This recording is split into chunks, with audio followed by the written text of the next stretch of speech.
Vermont's own Beta Technologies debuts at the New York Stock Exchange this week. But as the company aims to expand, could the Trump administration's policies alter its course? Plus, Vermonters made their voices heard on Election Day. We dive into what passed and what was voted down. All that and more ahead on Vermont This Week.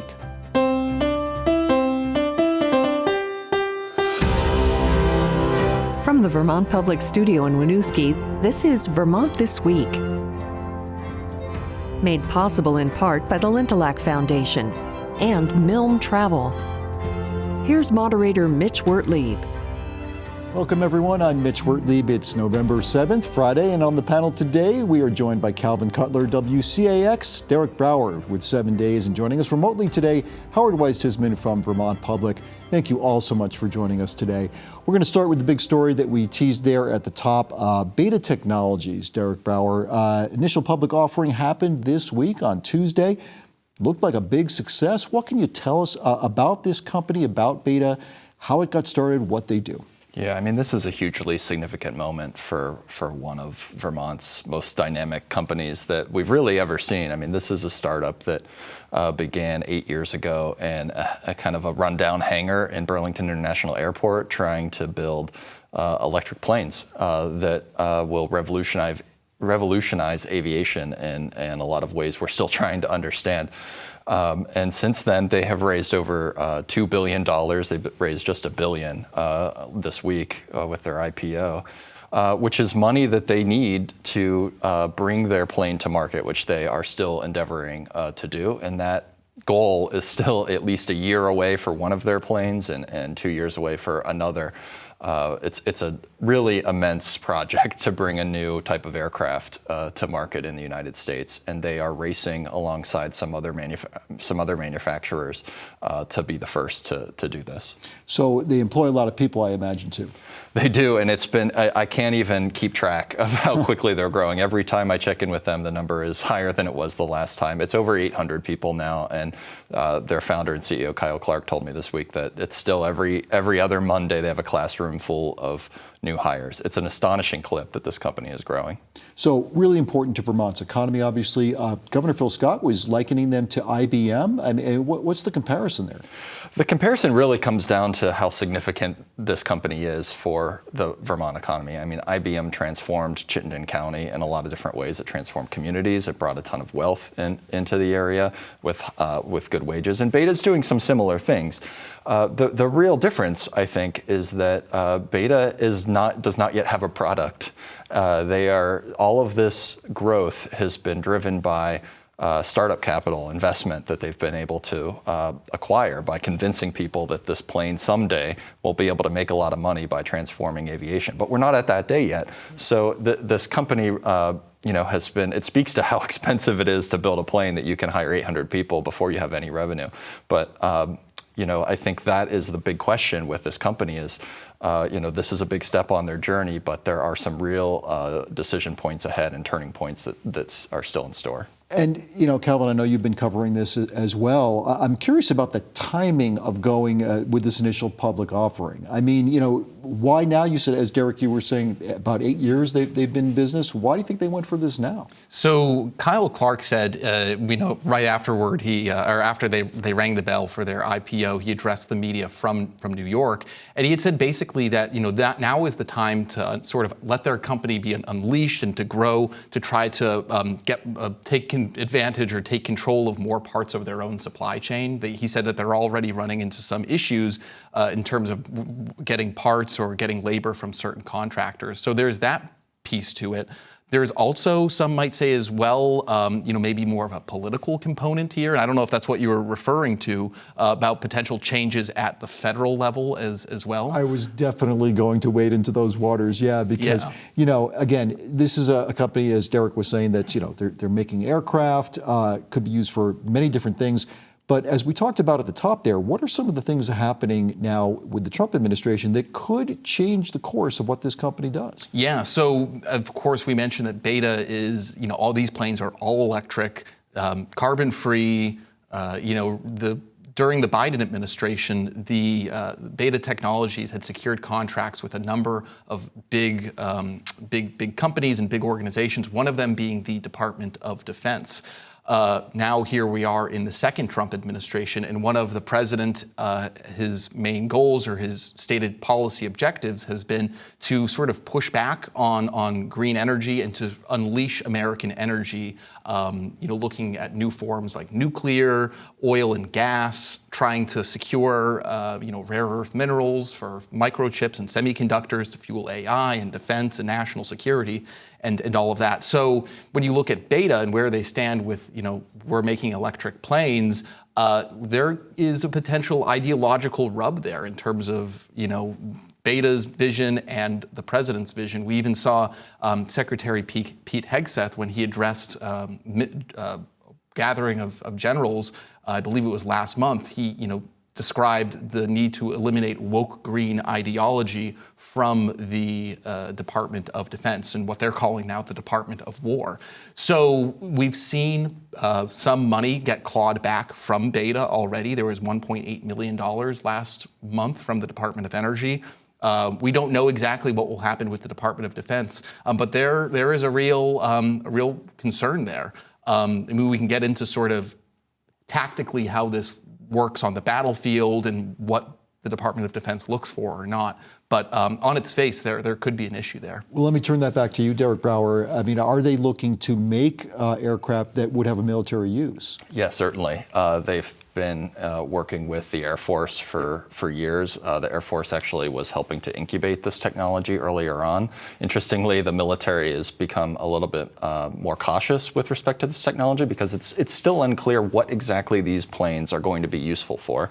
Now, I think in terms of what the issues you're mentioning, Calvin, Beta, yes, part of their mission is to make aviation carbon-free, but they're also trying to unlock, and this is really something Beta emphasizes, is unlock new ways of using aircraft across the world.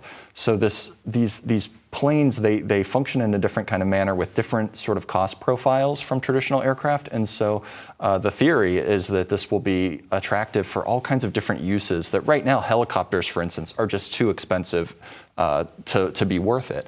So Beta is banking on this idea that these planes will help companies like UPS deliver packages to more rural areas more quickly.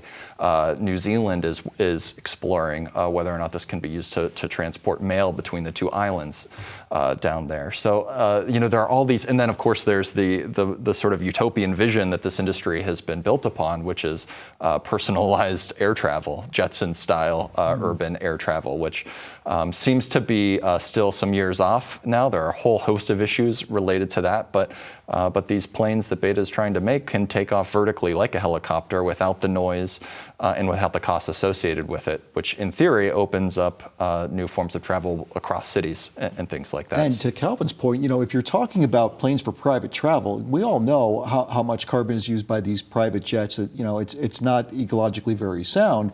But again, that rubs against what the Trump administration is saying here. It sounds like this could be a great thing if you got an electric plane that can take people and whisk them off to an island somewhere. Right, and to be clear, I mean, not just with these types of aircraft, but when we talk about the Department of Defense, batteries are changing the battlefield. Look at in Ukraine and Russia, drones are being used. If you have a VTOL, vertical takeoff and landing aircraft like Beta, that might play, a certain role on the battlefield if it's a quiet plane, right? So there's, to Derek's point, it's a really dynamic space here. But one thing that we're talking about, and not to sort of belabor the point, but there's Beta, but there's a lot of other companies in Vermont that make, parts for the aerospace industry and that are also kind of hitching their fortunes to the electric aircraft industry. I was up in Montreal 2 years ago for the Aerospace Montreal convention.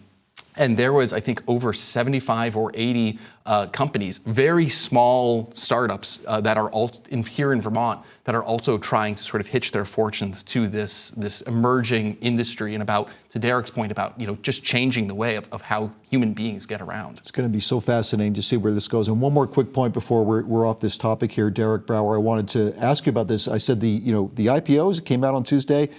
kind of a big success. You've been tracking those, some of the stock prices here. What's the latest on that? Well, it's it was sort of a surprise in some sense that Beta was able to go public in the first place right now, given the government shutdown, and they actually took advantage of some sort of emergency rules that the SEC put out so that they could pull this off. But as it turns out, this has been actually a pretty tough week for the stock market. Consumer sentiment data came out that looks pretty bad, some of the worst ever, and so stocks led by tech stocks, but are really nosediving this week. And last I checked before we started this show, their stock was down below its IPO price. So, there's going to be ups and downs. We're going to have to wait and see how this, how the market responds to Beta over a longer period of time. But overall, it was a hugely successful IPO for what it was. They were able to raise more than they even intended to. Which is a sign that there are still people with some deep pockets who are very interested in this technology. Well, thanks so much for the update on that. Again, you can read Derek's full story in 7 days on Beta Technologies. Howard Weiss-Tisman, I want to turn to you now. You have been following a bunch of things happening in Vermont this week related to elections. Now, we didn't have any political elections to talk about, but before we get to some of the things that were voted on or voted down, there were a couple of schools that had their fates sort of decided in southern Vermont. This was not related to Election Day necessarily, but what can you update us on with these two schools in southern Vermont and what's happening with them? Yeah, sure. So these were two schools in the Taconic and Green Regional School District, and that's over in southwestern Vermont, kind of between Manchester and Rutland. We're talking about the Courier Memorial School, which is in Danby, and the Sunderland Elementary School. The district there has been talking about these two schools for a little while now, for a couple of years, but I think the Act 73 education transformation legislation that we've been talking about so much really kind of jump-started the whole conversation. Both of these elementary schools have about 50 kids, which is kind of below the threshold that Act 73 set. So the writing was kind of on the wall that these schools were going to close. Just a few days before the board voted to close the school, there was a local vote. The folks in those communities said they did not want the school to close. We've been hearing and witnessing conversations like this all over Vermont about these small schools. I think along with the Act 73, there's also the fact that taxpayers are so tapped out. I think that the conversation around small schools is changing a little bit. There's also a lot of uncertainty about school construction aid. Both of these two small schools needed some help, and the school board just said it was time to close these schools. They're going to close at the end of the school year. The kids are going to go to the Dorset School, and two more elementary schools are closing. Are there any issues around transportation for those kids that need to change schools? Is it going to be a burden for parents? Yeah, sure. Again, we've been hearing these conversations for a long time. A lot of the parents are concerned about that. Again, these are elementary, pre-K elementary schools. So you're talking about kindergarten kids, possibly sitting on a bus for 40 minutes or more. But again, I'm just feeling like these conversations that we've been hearing are changing a little bit. There are fewer people. There's a little more recognition that having 3 kids in a first grade class is really not the best education anyway. And I think there's a little bit more appetite now for closing these small schools than there were 10 years ago when we were talking about Act 46 and everything else. Okay. Let's get to some things that were voted on this week. And this was sort of a big issue. A lot of people were following this. There was a question about a $149 million bond for a tech center in central Vermont. Would this pass? Would it not pass? Howard, what happened there? It was voted down pretty soundly. I think there are some parallels with the conversation we just had about the Southwest Vermont. Taxpayers are just tapped out. This was a really, really big project. The Career Center District, there are 18 towns in Washington County that send their kids there, and they've been trying to get a new tech center built since 2018. The superintendent told me, And this was a standalone center. They were going to build a completely brand new. The facilities they have at Spalding High School in Barre are outdated. We are hearing a lot about technical education. We need workers. We need Vermont students getting into the trades. So there's a lot of support for the idea, but some of the comments and what we've been hearing is that, again, people are just tapped out. This was going to raise taxes across the district in all 18 towns, very significantly in some towns. And I think people were voting with their pocketbooks. They were just saying, we can't afford it, even though we support tech education, even though we know we need this facility. It just was not a good time to bring it up right now. Calvin Cutler, you were covering this as well. Does that track with what you were hearing from voters about why they voted this down? Absolutely. There was the cost concerns, but there was also the broader, as Howard mentioned, the uncertainty around the education reform.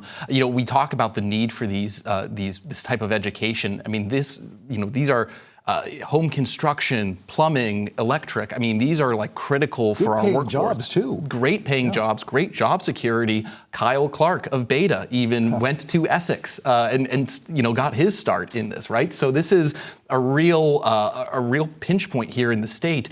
And to the point about bonds, I was talking with the Superintendents Association this week, and they said, we haven't had state support for building new schools in almost 20 years since the Great Recessions when the moratorium was placed. And in that time, the only big bonds that have passed have been in Chittenden County. That's because, because of the funding system we have set up right now, towns that are more thrifty or more tax averse or more cost burdened will vote down their budgets, while more affluent towns will vote up their budgets, but yet the bonds, that is, but yet those smaller or those lower spending towns are still paying for it out of the education fund. So that's really, we talk about the governance angle, the redistricting angle, the finance angle, but the school construction piece of this is really critical. And actually there's a meeting on that happening today. So I think right now, though, it's back to the drawing board. But I'll just last point on it, there is a huge wait list. There's hundreds of students that want to get into this program every year. They are working on trying to expand the electrical programs and a few others at auxiliary spaces like in Randolph and others. But certainly, it's a real inflection point for this type of education and what it means for education reform. Yeah. Yeah, the juxtaposition too between Beta's IPO and these communities in Vermont that are struggling to build the infrastructure that supports that kind of industry simultaneously, it really, I think, speaks to this bifurcated state of our economy today. No question. And when we're talking about that push and pull between what do we want to spend on and the priorities and what we need, Howard Weiss-Tisman, this is a fascinating story to me. In Plainfield, a bond was rejected. This dealt with some housing projects moving forward. Plainfield, of course, we know has been hit so hard by flooding in the past couple of years. But the bond was rejected here. What were the two different sides who wanted to see some of this housing built? What kind of housing was it? Was it densely populated? And why ultimately did this fail? Yeah, this is a really fascinating story. So as you mentioned, Plainfield was hit really hard in 2023, 2024. The town lost about 40 homes to FEMA buyouts, and that's a lot of housing, both for the housing issue and a lot of money off the town's grand list, a very small town. And so the select board said, we need to get aggressive here. We need to be ambitious. Let's see what the town can do to develop some housing. And so they found a piece of land, about 24 acres, that's close to the village center, that can be connected to the water and wastewater and electricity and everything. It's not connected yet. So the question on the ballot on Tuesday was whether or not the town should borrow $600,000 to purchase this land. And so that was the base thing. On top of that, they want to get like a $10 million grant. And that will allow the town to build roads up there and connect to water, wastewater, and set it up. The town is not going to build the housing. The idea was that we would develop this land so that housing developers can come in and build the structures. So the vote on Tuesday was, again, to borrow this money. And that was rejected by about 12%. It was close, but it was pretty strongly the town of Plainfield saying we don't want to borrow this money. So now the conversation is getting really interesting with the two sides digging their heels in. The supporters of this project say the project is not dead. They're saying this question was only about borrowing this money. This is not a referendum on the project. Our residents didn't want us to borrow and pay interest, but we're still moving ahead. The folks who are opposed to this, who have a whole long list of reasons why they're opposed, including this land has wetlands on it, it's kind of steep, they're worried about erosion, they're worried about, a really dense cluster of housing right in the village. They say this was a referendum. They say that this was the first time really that Plainfield was able to weigh in. They voted it down. And so the two sides are a little bit at loggerheads. Plainfield is a really groovy town. There's a lot of community support there. There's a lot of good feeling in the town. But I spoke to both sides, and each side is frustrated with the other. It's a big project, a small town like that taking on 40-unit housing development. It's very ambitious. We haven't seen it much in Vermont, so certainly this vote is not the end of it by any stretch. When you say it's not the end of it, when could this come up again feasibly? I think it's already up. The supporters say they are still applying for this $10 million disaster relief grant. They say that they are looking at other ways to buy this land, either through private or grants or some other ways. So they're moving ahead with it. The opponents think they had a success here, and we're going to see where it goes. But the supporters are moving ahead with it. They still think it's on track.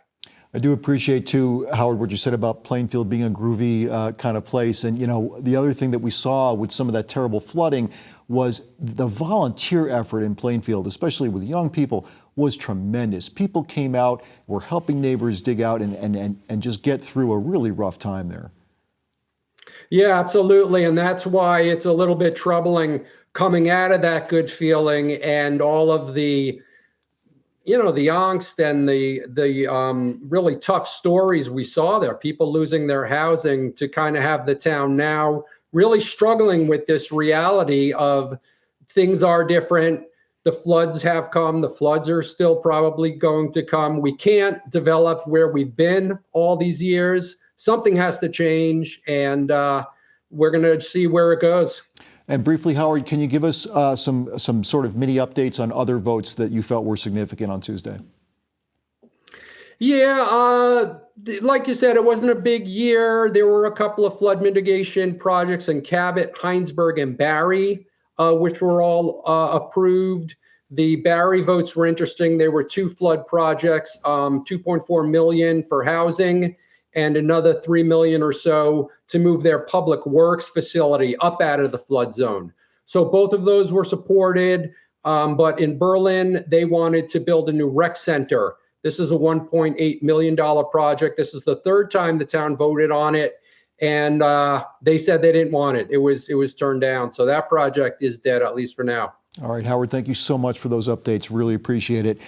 Calvin Cutler, a story that both you and Derek Brouwer, too, I know have been covering quite a bit. Vermont State Housing Authority, the Section 8 that they have, it could be in some trouble here. What's happening with that? Yeah, this isn't necessarily shutdown related, but this is related to the budget that was passed back in March. And essentially, we know that there's a lot of financial headwinds that have been, coming toward this program. The money just isn't going every year, the money doesn't go as far as it went the past year because of inflation, because of housing costs, because of wages of, people who are receiving these benefits are also stagnant for the most part. And so this year in the budget that was passed in Congress for Section 8 vouchers for the Vermont State Housing Authority and other organizations that dole this money out to, people to subsidies to help keep a roof over people's heads. The money isn't going as far, and this year it didn't account for inflation. And so that leaves 3 of our housing authorities here in Vermont with a deficit of about $1 million. You know, we're okay right now for December, but if this isn't addressed, you know, this might come up in the legislative session. Lawmakers, the e-board, the governor, they might have to put state money toward this. But there's a lot of folks that are really concerned about, you know, these vouchers potentially not being issued or going away, because, you know, it's keeping a roof over people's heads, but also, I mean, these vouchers are critical in rising people up from poverty and getting them out of homelessness and into stable housing. So there is definitely a lot of concern from anti-homelessness advocates. And something to keep an eye on, I would imagine. Yeah, I mean, this is an immensely complicated program, but the bottom line is that with the system we have set up today, if the Section 8 program grinds to a halt or actually retrenches, that we have virtually no hope of improving the homelessness rate in the state. It is just absolutely crucial to getting people out of homelessness. Okay, thank you.